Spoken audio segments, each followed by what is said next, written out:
سے اس کی پرورش ہوگی تو وہ اولاد کیا ہوگی؟ نافرمان ہوگی۔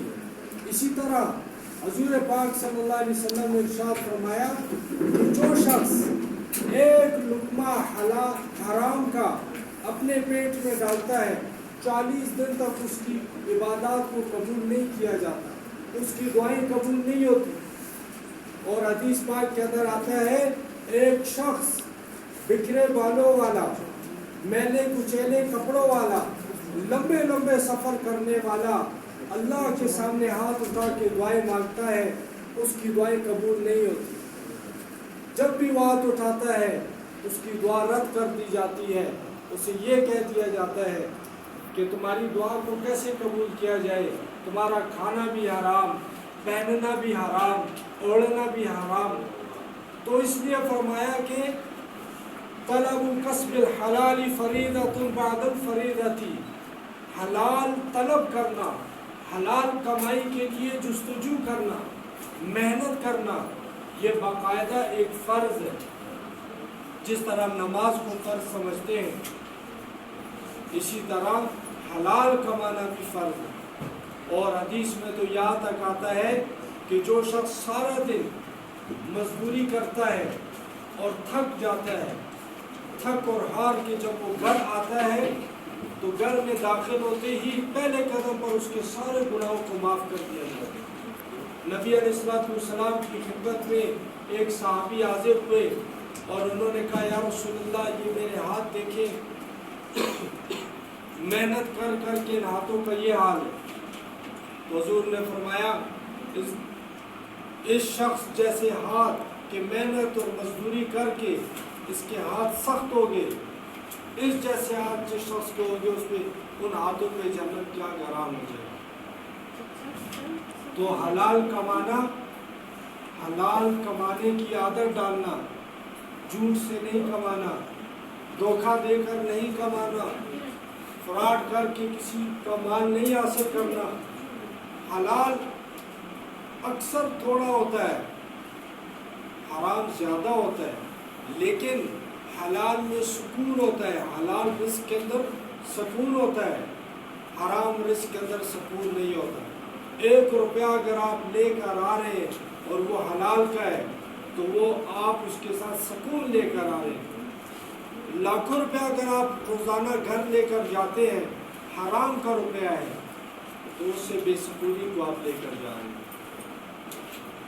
اس لیے حلال کمانے کو اپنی عادت بنانا، اسی لیے تو فرمایا گیا الکاسب حبیب اللہ، حلال کمانے والا، حلال رزق کی تلاش میں لگنے والا وہ اللہ کا دوست ہوتا ہے۔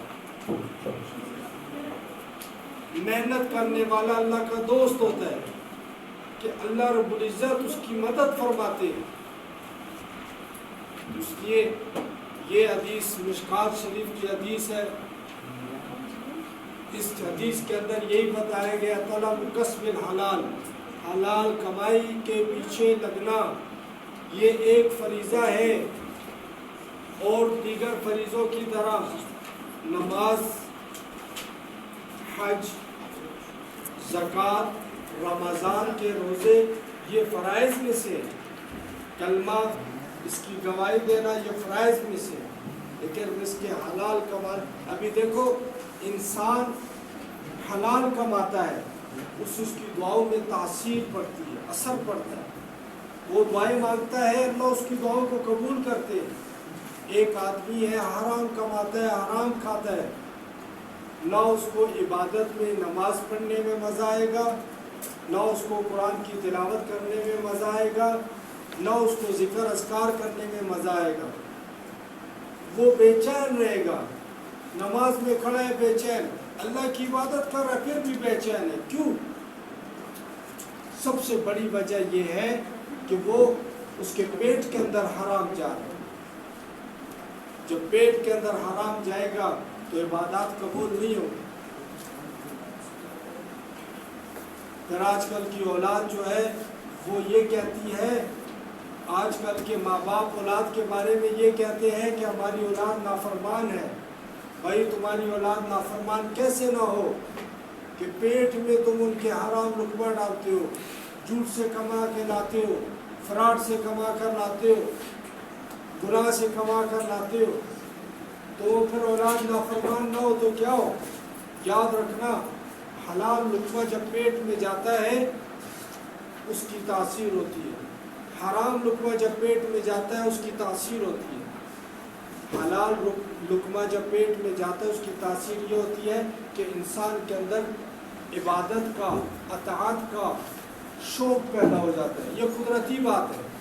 حلال لقمے کی ایک عجیب تاثیر ہوتی ہے، اور حرام لقمہ جب پیٹ میں جاتا ہے اس کی بھی ایک عجب تاثیر ہوتی ہے کہ حرام لقمہ یہاں پیٹ کے اندر گیا تو پھر شیطانی وساوس شروع ہو جاتے ہیں۔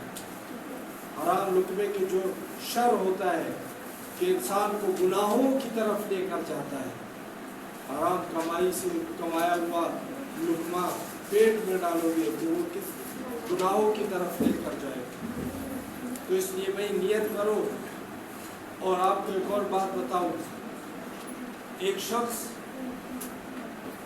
اس کے پاس کچھ کھانے کی چیز ہے یا اس کے پاس روپے پیسے ہیں، آپ نے زبردستی اس سے وہ کھانے کی چیز باتوں باتوں میں لے لی، اس کا دل نہیں مانتا، طیب نفس نہیں ہے، یعنی نفس دل اس کا راضی نہیں ہے کسی چیز پر، تو بھی آپ کے لیے حرام ہے۔